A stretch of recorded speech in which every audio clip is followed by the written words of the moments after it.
Hi there, Scott Hamilton, back with another podcast review, this time of the 2017 movie Baby Driver. I actually thought I had reviewed this before, but I've only been doing a podcast for the last year. We're almost coming up on a year in this. Nice. And this was one of my favorite movies from 2017, and I was hanging out with my new friend Susie, and we were looking for movies to watch, and I'm like, this is a good one to, introduce people to.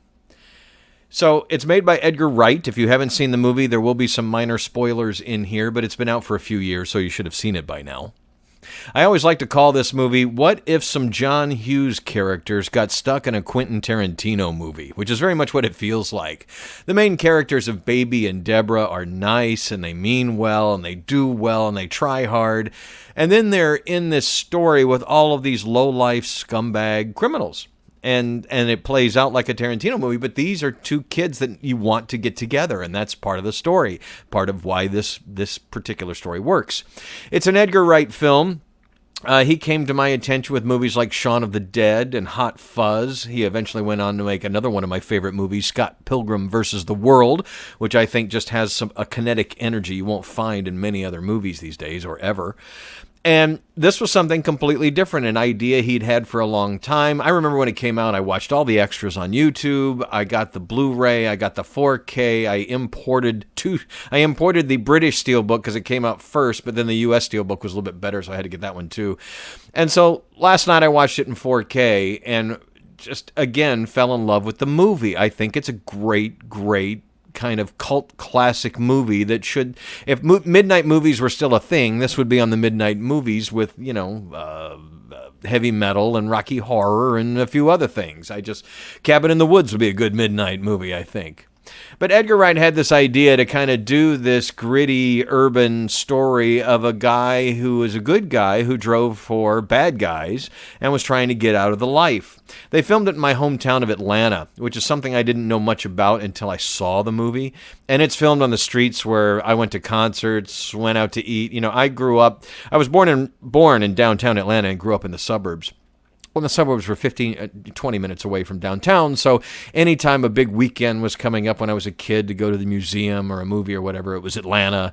And as I got older and started going to concerts and stuff, obviously Atlanta. Now there is a concert venue in Gwinnett County on the northeast side of Atlanta where they have most of the concerts now, and that was really close to my house.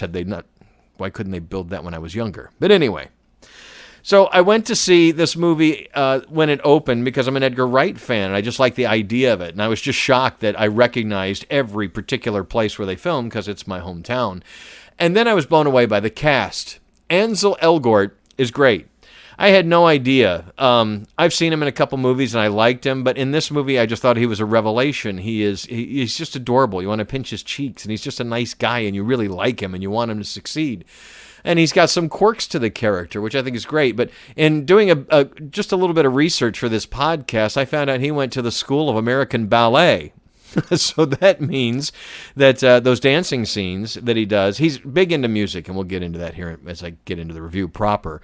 But he has a few scenes where he falls in love, and he's dancing around the apartment or whatever, and he's very, very good. And now I know why. He's an actual dancer. But Lily James plays Deborah. She's just beautiful, and she's a great actress, and she just fits the role perfectly. John Hamm is Buddy, Elza Gonzalez, Jamie Foxx, Kevin Spacey, John Barenthal, Sky Vieira, C.J. Jones, Flea from the Red Hot Chili Peppers. I mean, this motion picture is packed with A-list talent. They all do great. To see John Barenthal and John Hamm and, just playing terrible, awful characters, just real criminals. And it's a good turn by Jamie Foxx as Bats. Kevin Spacey, this is one of the last movies before his name was tarnished by whatever happened in Hollywood. And everybody turns in a good role. But what I really like about the movie is kind of the same thing I like about Scott Pilgrim. It has an energy to it. First of all, it's built on music. The kid has tinnitus, and he listens to iPods all the time to drown out the ringing in his ears. It helps him. Certain songs help him drive better, and he is, an A-plus, just incredible stunt driver. The things that happen in the movie, he actually learned to drive for the movie, but I'm sure they had stuntmen do some of the hard things. But the drifting, some of the stunts are incredible, and we'll get into that as well. But the character makes these playlists, and the playlist drives the music. Like during the open credits, he's walking down a street in Atlanta, and some of the lyrics are written on the wall, spray painted on the wall in graffiti or up on a light post, and it's just very creatively done. And throughout the movie, there's a gunfight about 2/3 of the way through the movie where the gunshots happen on the beat of a song. Ba ba ba boom ba ba ba, and it sounds like a song. And they did all this on purpose because everything about this kid's life is music and music related. And that's why he meets Deborah. He's in a diner and she's singing a song that has Baby. That's his name. And he records her because he records conversations and works them into music. Okay, now I may be getting into some spoiler territory, so I'll stop. Anyway, you've got two cute characters having to drive and work with criminals, and you want them to get out. And he's paying off an old debt, and he's trying to do right, and his foster father is deaf, so he's learned sign language, and he puts his hand on the speaker to listen to the music the kid's listening to. And it's just, a lot of the movie is sweet, but it's wrapped up in this Tarantino bloody, bloodbath, gunfight-filled car chase movie. So it's not everybody's cup of tea, but the movie was made for a $34 million budget and went on to gross $226 million. Movie was a hit. Sony would love to do a sequel, but they've all said, it's kind of a standalone story. He would have to come up with something interesting to go beyond. And I totally agree that I would love to see these characters, whatever happened after. What happens. And what happens down the road. But again, I think it's perfect as it is. And the way it ends gives you hope for their future and that kind of stuff, or whoever survives or whatever, anyway. So not getting into too many spoilers, this is a great movie from Edgar Wright and something completely different. Most of his movies are just pure comedy, and this has some tense scenes, some action, some drama. There are some very funny scenes and some little things in the background. He keeps pulling out sunglasses after people wipe them off his face and break them and things like that. Little funny things, but it's more of a, like I said, it feels like almost like a good-natured Tarantino movie. Well, that being said. So the car chases were filmed, and they won. It's been Academy Award nominated in many technical things, actor things, that kind of thing.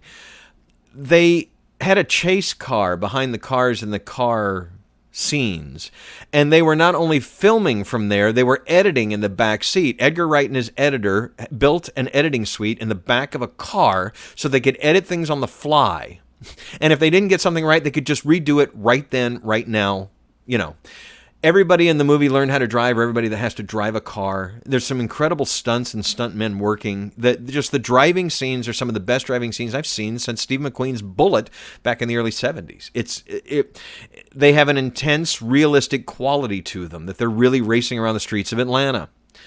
The acting is all good. The soundtrack is great. I love the music. Some of the songs, they're classic, but I wasn't that familiar with, but they work in the theme of the song. And just like a soundtrack like Guardians of the Galaxy, now I will forever associate some of those songs with this movie.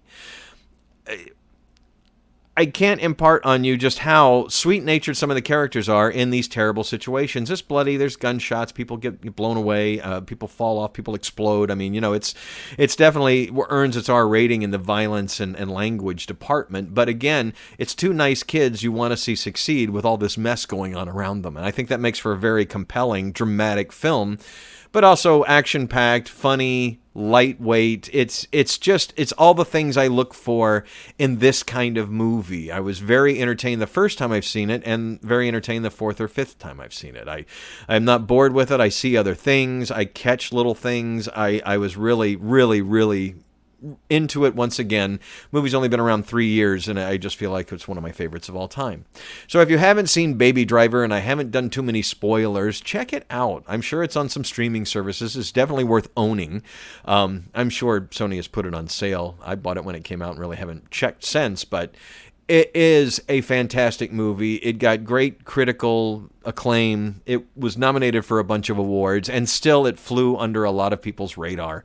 And that's why I do some of these reviews, so that maybe a few more people will see these great movies.